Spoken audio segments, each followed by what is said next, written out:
Kutinggalkan suamiku untuk lelaki lain by Atalas. Part 2. Bertemu Alicia. Siapa itu Bian? Bak palu yang menghantam dada. Pertanyaan Abi berhasil membuat detak jantung Maria berdetak 2 kali lebih cepat. Wajahnya terlihat pias, bola matanya bergerak kiri kanan, tangannya bergetar dan berkeringat. Memang kenapa? Tanya Maria balik. Dia berusaha menyembunyikan keterkejutan yang baru saja dia alami. Tadi waktu aku baru datang, terus aku dengar HP kamu bunyi. Pas aku mau angkat, keburu mati.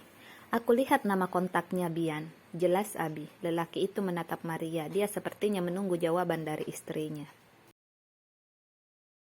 Oh, dia anak kos yang di samping rumah Rosa. Tadi aku minjemin dia duit pas aku ke rumah Rosa. Dia mau minjam duit sama Rosa untuk bayar kos. Katanya orang tuanya baru ngirim malam. Sementara bu kosnya mau pakai uang. Terus Rosa lagi nggak megang uang. Makanya aku pinjamin. Mungkin dia mau bayar hutangnya. Tadi memang kami sempat tukaran nomor telepon. Jelasku panjang lebar. Abi hanya terdiam. Dia lalu keluar dari kamar. Maria menghembuskan napas panjang setelah suaminya betul-betul menghilang dari balik pintu. Segera dia meraih HP yang ternyata telah diletakkan Abi di atas nakas. Dia lalu mengecek satu persatu aplikasi yang menurutnya dibuka oleh Abi. Untung saja setiap selesai chat atau teleponan dengan Bian, dia selalu menghapus sesuatu yang bisa menjadi bukti. Di panggilan ternyata ada 13 kali panggilan telepon dari Bian. Maria segera mengirim pesan untuk tak menghubunginya sebelum dia yang menghubunginya lebih dulu.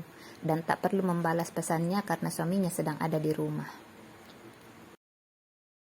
Setelah mengirim pesan tersebut, Maria bergegas ke dapur. Dia membuatkan kopi dan cemilan untuk suaminya. Maria tahu jika Abi sudah berada di ruang kerja, maka dia tak akan beranjak dari sana sebelum tengah malam. Hal itu yang membuat Maria bisa dengan leluasa berbalas chat dengan Bian, walaupun dia sedang berada di rumah. Maria masuk ke dalam ruang kerja Abi. Dia mendapati suaminya sedang menatap laptop. Wajah Abi terlihat sangat serius. Bahkan sepertinya dia tak menyadari kalau Maria sedang melangkah ke arahnya. "Pak, kopinya," ucap Maria. Abi yang tak menyadari kedatangan istrinya langsung terlonjak kaget. Hampir saja lelaki itu terjengkang ke belakang. "Mama ngagetin aja, lain kali kalau masuk ucap salam dulu dong," ketus Abi. "Tumben papa nyuruh aku ngucap salam kalau masuk. Biasanya juga kalau aku masuk papa cuek aja," protes Maria. Wajahnya ditekuk dan bibirnya dimajukan beberapa senti. Dia sengaja melakukan itu untuk melihat reaksi suaminya. Biasanya jika dia melakukan hal yang seperti itu, maka Abi akan segera menyuruhnya diam, kemudian memintanya keluar dari ruangan kerjanya. Tapi kali ini Abi sama sekali tak menyuruhnya keluar. Lelaki itu masih fokus dengan laptopnya. Melihat hal itu, Maria keluar dari ruang kerja. Abi tanpa pamit kepada suaminya. Maria masuk ke dalam kamar, hatinya dongkol. Dia merasa akhir-akhir ini Abi lebih cuek dari sebelumnya. Hal itu pula yang menyebabkan Maria merasa bosan hidup bersama Abi.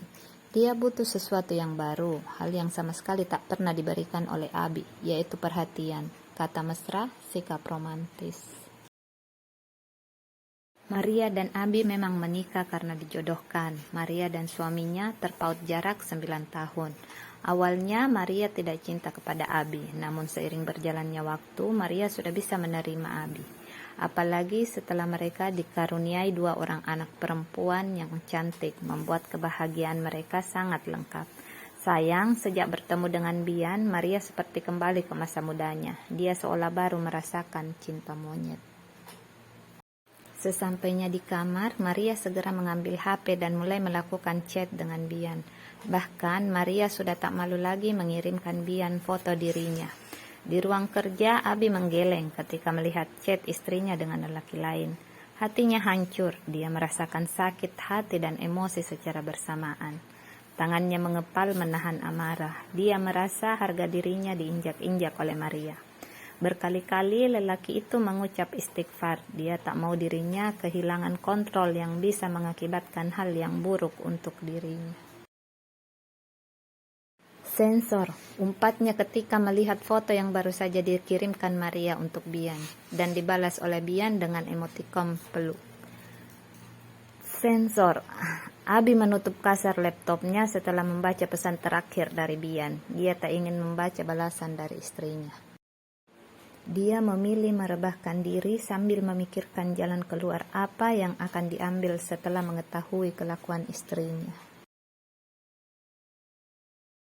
Pagi-pagi sekali, Abi sudah berangkat ke kantor. Dia bahkan tak memakan sarapan yang disiapkan Maria.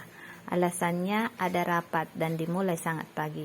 Maria hanya bisa mengangguk, lalu mengantar suaminya ke depan pintu. Setelah kepergian Abi, Maria segera mandi dan berdandan, lalu meluncur ke rumah Rosa. Sampai di rumah Rosa, ternyata yang punya rumah sedang keluar. Mau tak mau, dia melangkah ke tempat kos Bian. Untung saja lelaki itu masih ada di kamar kosnya. Biasanya, pagi-pagi sekali, Bian ke kampus untuk konsultasi ke pembimbingnya terkait revisi skripsi. Bian menyambut kedatangan Maria dengan senang hati. Mereka menghabiskan pagi dengan saling bermesraan. Maria mengakui jika Bian sangat pandai dalam merayu wanita. Setelah menghabiskan waktu beberapa jam bermesraan, mereka memutuskan untuk mencari makan siang di mall, sekalian nonton bioskop. Dengan mengendarai mobil, mereka sampai di sebuah mall yang cukup terkenal.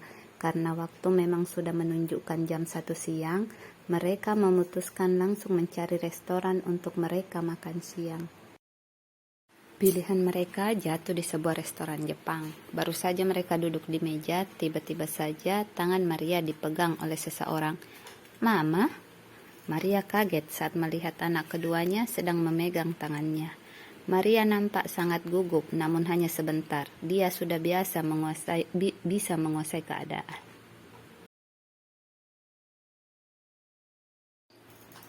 Dia bangkit lalu hendak mencium pipi Alisa. Sayangnya gadis itu mundur sehingga membuat Maria hanya mencium angin. "Mama ngapain di sini? Lelaki itu siapa? Mama selingkuh ya?" Alisa memberondong mamanya dengan pertanyaan yang langsung ke intinya, membuat Maria merasa malu. Beberapa tamu restoran mulai melirik ke arah mereka. "Ini teman Mama. Kebetulan kami ketemu di sini untuk urusan bisnis," jelas Maria kepada Alisa. "Urusan bisnis apa yang sampai bikin Mama sama lelaki itu harus pegangan tangan?" tanya Alisa lagi. Kali ini tatapan matanya tajam, seolah ingin menguliti Maria. "Pegangan tangan dari mana? Kamu salah lihat, Nak," ujar Maria dengan suara pelan.